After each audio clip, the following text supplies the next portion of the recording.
Arsene Wenger had to say after that thrashing at the hands of Liverpool. What went wrong? Everything. I think from the first minute to the last minute, we were not at the level requested for such a game. Not physically, not technically, not mentally, and we were punished. Craig, Really? What do you make of his comments? That's an indictment of his last few years and his whole pre-season, is it not? If you're not ready, that's an indictment of his dressing room, of his coaching skills, his management skills in recent years. And if there's an Arsenal fan out there that still thinks this guy should be managing their football club, not his, their football club, then you know, get in touch with us and let us know. Let us know a reason why. You know, because everybody else is trying to spend and progress, but yet he's coming out with gormless statements, and these players are putting up some of the most shambolic performances in big games I think we've seen in a long time. Quite frankly, at the weekend, they were a shambles. I would agree with Craig 100%, other than I have no idea what gormless means. Big words there from Burley. Aside from that, if Arsene Wenger was manager of Arsenal Football Club for the last 20 days, maybe his statement makes sense. If this team aren't prepared physically or mentally, and he inherited this team in that manner, I understand.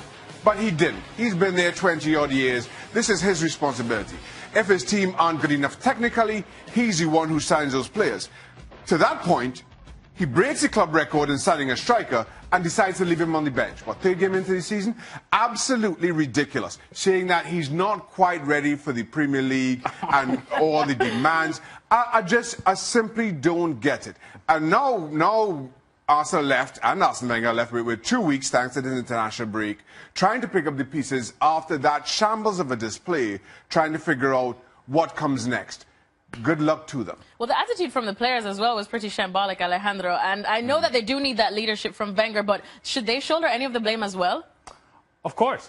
These are the players on the field, and there's individual responsibility. So when Hector Bellerin takes a touch and loses the ball when he's the last man, and his responsibility is to make sure that he is the last man defensively for Arsenal on a corner kick, how do you go from a corner kick where you're trying to get back into the game? One header gets clear, and now Mohamed Salah is going in the other way, one-on-one situation, breakaway goal. How does that happen? It happens in the U12 matches that my kids play on the weekend. It shouldn't happen at Arsenal Football Club. It shouldn't happen from professional football. It should not happen also that a team like Arsenal that knows Liverpool, that knows that Liverpool is going to press and going to try to force turnovers and then go on the counter, that you're not prepared. So while there is individual responsibility by the players and lack of effort at times and lack of attitude when there's a tackle to be made or a challenge to be made, clearly there's an environment that has been cultivated by Arsene Wenger that allows this lack of attitude from the players, that allows this lack of accountability from the players. And the truth is, Arsenal fans may not want to hear this, these guys are going to turn up 2 weeks from now. And they may look great 2 weeks from now. But when there comes a time where they have to make a tough challenge, where they have to take things to an extra level of pressure, where they have to win a game that actually matters, they're going to come up short. And how do we know that? It's because we have seen it over the last few years, time and time again. Craig, do you agree the players should take some of the blame as well? Oh, yeah. I mean, the players' head, to a certain extent. Last year, behind the Arsene Wenger, we don't know what the manager's doing. Is he staying? Is he going? That was a kind of excuse, not publicly, but you kind of felt that was what they were using. Now, where do they go? I mean, you look at the mistakes in the game. Ali mentioned Bellerin there. The first goal, Xhaka gives the ball away, right? Needlessly, he's got a simple pass into Alexis Sanchez. He's got a simple pass out wide. Tries to clip a little smart Alec ball over the top. Gets cut out. Koscielny and Holding don't even spot the run in Firmino. Firmino 1-0. On the second goal, the breakaway, okay, it's bad getting caught like that. But once Sadio Mane, one of the best in England anyway, having you one-on-one, once he backs Rob Holding to the edge of the box, Laurent Koscielny he's an experienced international defender. He stood in the penalty spot and just said to Rob Holding, basically, well, you deal with Sadio Mane. You know, he's trying to show him inside, which is where he came, and he never even came across to try and pressure the ball or help his mate. He stood in the centre circle, just waiting, doing nothing. I mean, it is quite incredible, the basic mistakes these guys have been making. They're going to make them all season. Every club in the top half or the top 6 or 7 of the Premier League are trying to be progressive, but this club won't move forward with this guy in charge. Simple as that. All right, well, like I said, Gab Marcotti is also with us. Gab, do you agree with what the boys have been saying here in studio?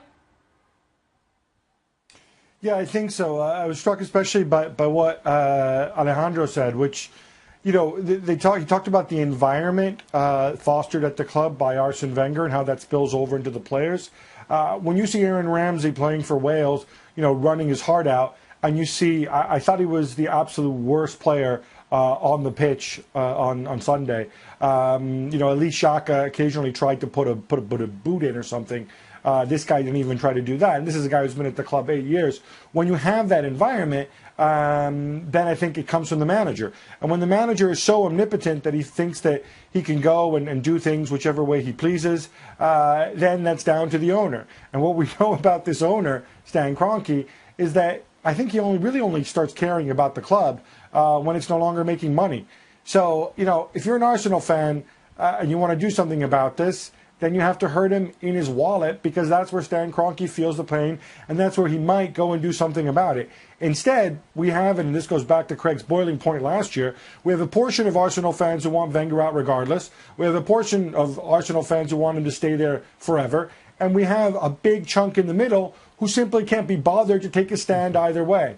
And I think, you know, that's a big part of the issue here.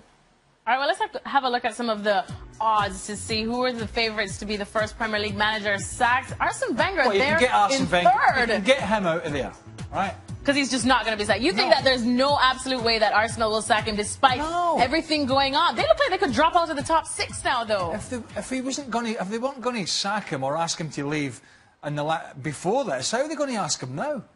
What are they going to ask him? They haven't got the stomach, and as Gab pointed out, the guy who owns the club's probably not bothered too much about that as long as other things are falling into place. So they're not bothered. The manager's kidding himself on. He's the only one that thinks he can turn it around. Arsene Wenger's the only one that thinks if he keeps doing things the same as previous years, the outcome will be different. He's the only one that believes in that. Nobody else does. All right, well, I guess many will be asking. That answers the question, if would he walk? I don't think that's ever going to happen either. Gab, he's got until Thursday before the transfer window shuts, and of course everyone will be asking about some solutions. Is there anything he can do with the remainder of the transfer window to restore some faith? They've been looking at a whole bunch of players. They've been casting their net far and wide.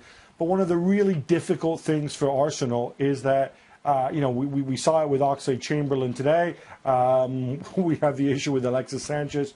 It's really difficult to bring in players when you don't know which players are going to stick around, because you're also in a situation where you might have to sell players because otherwise you lose them on a free at the end of the season. And so my understanding is that they say anyway that they have 2 or 3 targets on standby, and they're not going to be caught short, and they're going to add depth to the team and make the team better. But, you know, right now, Oxlade-Chamberlain looks almost gone. Mustafi almost certainly gone. That should free up some spaces. They'll want to replace them. Alexis Sanchez up in the air. The whole thing is very much in flux, and it's a question of holding your nerve, I think, right up until deadline day. Well, Mustafi comes in. We're talking about selling Mustafi. Gabriel comes in. They sell him. I mean, all the players that he's bringing in, not them all. A lot of them he's bringing in. He's having a look at them.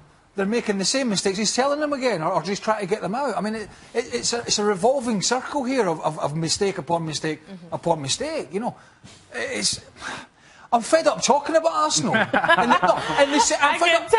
fed up talking about them in the same vein. I'd like it to be a different story. I would.